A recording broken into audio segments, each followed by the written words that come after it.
ಕುಂಭರಾಶಿ ಮತ್ತು ಕುಂಭ ಲಗ್ನದವರಿಗೆ ಹೊಸ ವರ್ಷದ ಆರ್ಥಿಕ ಶುಭಾಶಯಗಳು. ಆ ದೇವರು ನಿಮಗೆ ಸಕಲ ಸಂಪತ್ತು, ಐಶ್ವರ್ಯ, ಆರೋಗ್ಯಗಳನ್ನ ಕೊಟ್ಟು ಕಾಪಾಡಲಿ ಅಂತ ಹೇಳ್ತಾ ಬನ್ನಿ 2025 ನಿಮ್ಮ ವರ್ಷ ಭವಿಷ್ಯವನ್ನು ನೋಡೋಣ. ವರ್ಷದ ಗೋಚರವನ್ನು ನಾವು ನೋಡುವಂಥದ್ದಾದರೆ, ಇದುವರೆಗೂ ಇದ್ದ ಹಳೆಯ ವಾದ ವಿವಾದಗಳಿಂದ ನೀವು ಈ ವರ್ಷ ದೂರ ಆಗ್ತೀರಾ ಅಂತಲೇ ಹೇಳ್ಬೋದು. ಕೋರ್ಟ್ ಕೇಸ್ಗಳಾಗಿರ್ಬೋದು ಅಥವಾ ಸರ್ಕಾರದಿಂದ ಯಾವುದಾದ್ರು ತೊಂದರೆಗಳು ನಿಮಗೆ ಆಗ್ತಾ ಇದ್ದರೆ ಈ ವರ್ಷ ನೀವು ಅದರಿಂದ ಮುಕ್ತಿಯನ್ನು ಹೊಂದ್ತೀರಾ ಅಂತಲೇ ಹೇಳ್ಬೋದು. ಯಾವುದೇ ರೀತಿಯಾದಂತಹ ದೊಡ್ಡ ಸಮಸ್ಯೆಗಳಿಂದ ನೀವು ಈ ವರ್ಷ ಮುಕ್ತಿಯನ್ನು ಪಡಿತೀರಾ ಅಂತಲೇ ಹೇಳ್ಬೋದು. ಇನ್ನು ಆರೋಗ್ಯ ವಿಚಾರಕ್ಕೆ ಬರುವಂಥದ್ದಾದರೆ, ಆರೋಗ್ಯ ವಿಚಾರದಲ್ಲಿ ನೀವು ಸ್ವಲ್ಪ ಗಮನವನ್ನು ವಹಿಸಬೇಕಾಗತ್ತೆ ಈ ವರ್ಷ. ಎಸ್ಪೆಷಲಿ ಜೂನ್, ಏಪ್ರಿಲ್ ಮತ್ತು ಅಕ್ಟೋಬರ್ ಈ 3 ತಿಂಗಳು ನೀವು ಆರೋಗ್ಯದ ಬಗ್ಗೆ ಹೆಚ್ಚು ಗಮನವನ್ನು ವಹಿಸಬೇಕಾಗತ್ತೆ. ಮೂಳೆಗೆ ಸಂಬಂಧಿಸಿದಂತಹ ತೊಂದರೆಗಳು ನಿಮಗೆ ಕಾಣಿಸ್ಬೋದು, ಜಾಯಿಂಟ್ ಪೇನ್ಸ್ಗಳಾಗಿರ್ಬೋದು ಮತ್ತು ಶುಗರ್ಗೆ ಸಂಬಂಧಿಸಿದಂತಹ ತೊಂದರೆಗಳು ಸಹಿತ ಹೆಚ್ಚಾಗಬಹುದು ಮತ್ತು ಕಣ್ಣಿಗೆ ಸಂಬಂಧಿಸಿದಂತಹ ತೊಂದರೆಗಳು ಸಹಿತ ಹೆಚ್ಚಾಗಬಹುದು. ಆದರೆ ಉಳಿದಂತೆ ವರ್ಷ ನಿಮಗೆ ಇಲ್ಲಿ ನೀವು ಯಾವುದಾದ್ರು ಮಾನಸಿಕ ತೊಳಲಾಟದಿಂದ ಬಳಲ್ತಾ ಇದ್ದರೆ ಇದರಿಂದ ಮುಕ್ತಿಯನ್ನು ಹೊಂದ್ತೀರಾ ಅಂತಲೇ ಹೇಳ್ಬೋದು. ಸೊ ಅದರಿಂದಾಗಿ ಆರೋಗ್ಯದ ವತಿಯಿಂದ ನೋಡುವಂಥದ್ದಾದರೆ ಈ ವರ್ಷ ನಿಮಗೆ ಮಿಶ್ರ ಫಲ ಅಂತಲೇ ಹೇಳ್ಬೋದು. ಇನ್ನು ಆರ್ಥಿಕ ಸ್ಥಿತಿಯನ್ನು ನಾವು ನೋಡುವಂಥದ್ದಾದರೆ, ಆರ್ಥಿಕ ಸ್ಥಿತಿಯು ಸಹಿತ ನಿಮಗೆ ಈ ವರ್ಷ ಉತ್ತಮವಾಗಿದೆ ಅಂತಲೇ ಹೇಳ್ಬೋದು. ಆಕಸ್ಮಿಕ ಧನಲಾಭವಾಗುವಂತಹ ಸಾಧ್ಯತೆಗಳಿದೆ. ಮತ್ತು ಈ ವರ್ಷ ನಿಮ್ಮ ಗಮನ ಕಲೆಯ ಕಡೆಗೆ ಹೆಚ್ಚು ಒಲವನ್ನು ತೋರಿಸ್ತೀರಾ ಅಂತಲೇ ಹೇಳ್ಬೋದು. ಸೋಷಿಯಲ್ ಮೀಡಿಯಾದಲ್ಲೂ ಅಷ್ಟೇ ನೀವು ಹೆಚ್ಚು ಗಮನವನ್ನು ಕೊಡ್ತೀರಾ ಅಂತಲೇ ಹೇಳ್ಬೋದು. ಸೊ ಇದರಿಂದಾಗಿ ಇಲ್ಲಿ ನಿಮಗೆ ಆಕಸ್ಮಿಕ ಧನಲಾಭವಾಗುವಂತಹ ಸಾಧ್ಯತೆಯು ಸಹಿತ ಹೆಚ್ಚಾಗಿದೆ ಅಂತಲೇ ಹೇಳ್ಬೋದು.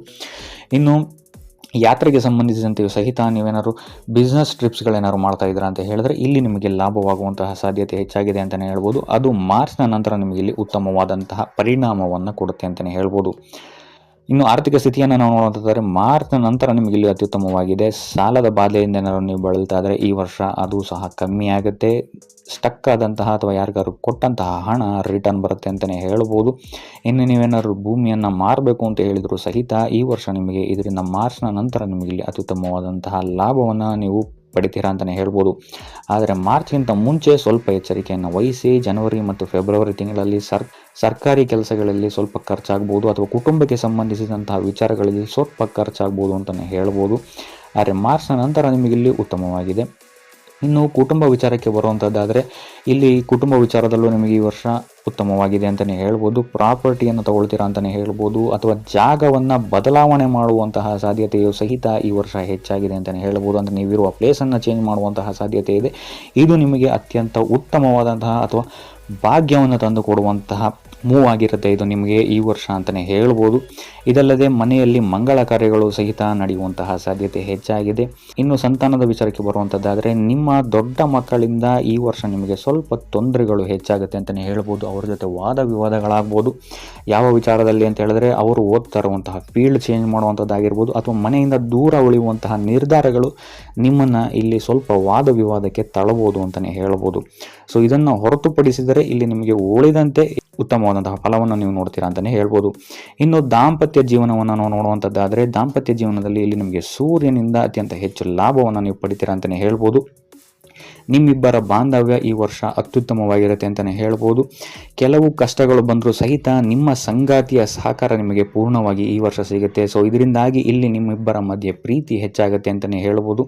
ಇನ್ನು ಇದಲ್ಲದೆ ನಿಮ್ಮ ಸಂಗಾತಿಯೊಂದಿಗೆ ವಿದೇಶಿ ಯಾತ್ರೆ ಮಾಡುವಂತಹ ಯೋಗವು ಸಹಿತ ಈ ವರ್ಷ ಇದೆ ಅಂತಲೇ ಹೇಳ್ಬೋದು.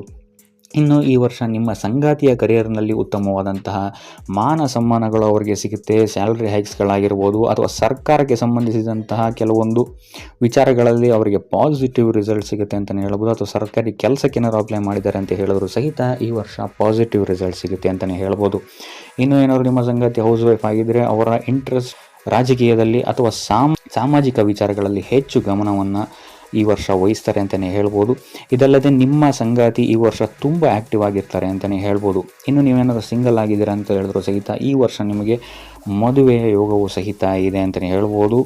ನೀವು ಇಷ್ಟಪಟ್ಟಂತಹ ಸಂಗಾತಿ ನಿಮಗೆ ಸಿಗುವಂತಹ ಸಾಧ್ಯತೆ ಇದೆ. ಇದು ನಿಮಗೆ ಮಾರ್ಚ್ನ ನಂತರ ಉತ್ತಮವಾದಂತಹ ಆಪರ್ಚುನಿಟೀಸ್ಗಳು ನಿಮ್ಮ ಹತ್ರ ಬರುತ್ತೆ ಅಂತಲೇ ಹೇಳ್ಬೋದು. ಇನ್ನು ವ್ಯಾಪಾರಕ್ಕೆ ಸಂಬಂಧಿಸಿದಂತೆ ಜನವರಿಯಿಂದ ಹಿಡಿದು ಮಾರ್ಚ್ ತನಕ ಸ್ವಲ್ಪ ತೊಂದರೆಗಳನ್ನು ನೀವು ಎದುರಿಸಬೇಕಾಗತ್ತೆ. ಜಾಬ್ನಲ್ಲಿ ಆಗಿರ್ಬೋದು ಅಥವಾ ವ್ಯಾಪಾರದಲ್ಲಿ ಆಗಿರ್ಬೋದು ಸ್ವಲ್ಪ ವಾದ ವಿವಾದಗಳು ಹೆಚ್ಚಾಗ್ಬೋದು ಇರುವಂತಹ ಸ್ಥಳದಲ್ಲಿ. ಜನವರಿಯಿಂದ ಮಾರ್ಚ್ವರೆಗೂ ನೀವು ಹೆಚ್ಚು ತಾಳ್ಮೆಯನ್ನು ವಹಿಸಬೇಕಾಗುತ್ತೆ. ವ್ಯರ್ಥವಾದ ವಿವಾದಗಳು ಹೆಚ್ಚಾಗ್ಬೋದು, ನಿಮ್ಮ ಕೆಲಸದಲ್ಲಾಗಿರ್ಬೋದು ಅಥವಾ ನಿಮ್ಮ ವ್ಯಾಪಾರದಲ್ಲೇ ಆಗಿರ್ಬೋದು. ಇಲ್ಲಿ ಖರ್ಚು ಸಹಿತ ಸ್ವಲ್ಪ ಜಾಸ್ತಿ ಆಗುವಂತಹ ಸಾಧ್ಯತೆ ಇದೆ ಅಂತಲೇ ಹೇಳ್ಬೋದು. ನೀವು ಮಾಡುವಂತಹ ಶ್ರಮಕ್ಕೆ ತಕ್ಕ ಪ್ರತಿಫಲ ನಿಮಗೆ ಮಾರ್ಚ್ ತನಕ ಸಿಗಲ್ಲ ಅಂತಲೇ ಹೇಳ್ಬೋದು. ತದನಂತರ ಏಪ್ರಿಲಿಂದ ಹಿಡಿದು ಡಿಸೆಂಬರ್ವರೆಗೂ ಸಡನ್ ಚೇಂಜಸ್ಗಳನ್ನ ನೀವು ನಿಮ್ಮ ಉದ್ಯೋಗ ಮತ್ತು ವ್ಯಾಪಾರ ವಿಭಾಗದಲ್ಲಿ ನೋಡ್ತೀರ ಅಂತಲೇ ಹೇಳ್ಬೋದು. ಇಲ್ಲಿಂದ ನಿಮಗೆ ಸಡನ್ನಾಗಿ ದೊಡ್ಡ ದೊಡ್ಡ ಪದವಿಗಳು ಸಿಗ್ಬೋದು, ಅಥವಾ ದೊಡ್ಡ ಟೀಮ್ ನಿಮ್ಮ ಅಂಡರ್ಗೆ ಬಂದ್ಬೋದು, ಅಥವಾ ದೊಡ್ಡ ವ್ಯಾಪಾರವನ್ನು ನೀವು ಶುರು ಮಾಡ್ಬೋದು. ಇಲ್ಲಿಂದ ನಿಮಗೆ ಲಕ್ನ ಫ್ಯಾಕ್ಟರ್ ಸಪೋರ್ಟ್ ಮಾಡುತ್ತೆ ಅಂತಲೇ ಹೇಳ್ಬೋದು. ಇಷ್ಟಪಟ್ಟ ಕೆಲಸಗಳು ನಿಮಗೆ ಸಿಗುತ್ತೆ ಅಂತಲೇ ಹೇಳ್ಬೋದು. ನಿಮ್ಮ ಪವರ್ ಇಲ್ಲಿ ಹೆಚ್ಚಾಗುತ್ತೆ ಮತ್ತು ಪ್ರತಿಷ್ಠೆ ಹೆಚ್ಚಾಗುತ್ತೆ ಅಂತಲೇ ಹೇಳ್ಬೋದು. ಸೊ ಆದಷ್ಟು ಮಾರ್ಚ್ ತನಕ ಸ್ವಲ್ಪ ತಾಳ್ಮೆಯಿಂದಿರುವಂಥದ್ದು ಉತ್ತಮವಾಗಿರುತ್ತೆ. ತದನಂತರ ನಿಮಗಿಲ್ಲಿ ಉತ್ತಮವಾದಂತಹ ಲಾಭವನ್ನು ತಂದುಕೊಡುತ್ತೆ ಅಂತಲೇ ಹೇಳ್ಬೋದು. ಇನ್ನು ಸೂರ್ಯನ ಗೋಚರ ನಿಮಗಿಲ್ಲಿ ಯಾವುದೇ ರೀತಿಯಾದಂತಹ ಸರ್ಕಾರಿ ಯೋಜನೆಗಳಿಂದ ಲಾಭವನ್ನು ತಂದುಕೊಡಬಹುದು. ಅದಲ್ಲದೆ ನಿಮ್ಮ ತಾಯಿ, ತಂದೆ ಅಥವಾ ಅಣ್ಣನ ಕಡೆಯಿಂದ ಯಾವುದಾದ್ರೂ ನಿಮಗೆ ಲಾಭವನ್ನು ಸಹಿತ ಈ ಗೋಚಾರ ತಂದುಕೊಡ್ಬೋದು ಅಂತಲೇ ಹೇಳ್ಬೋದು.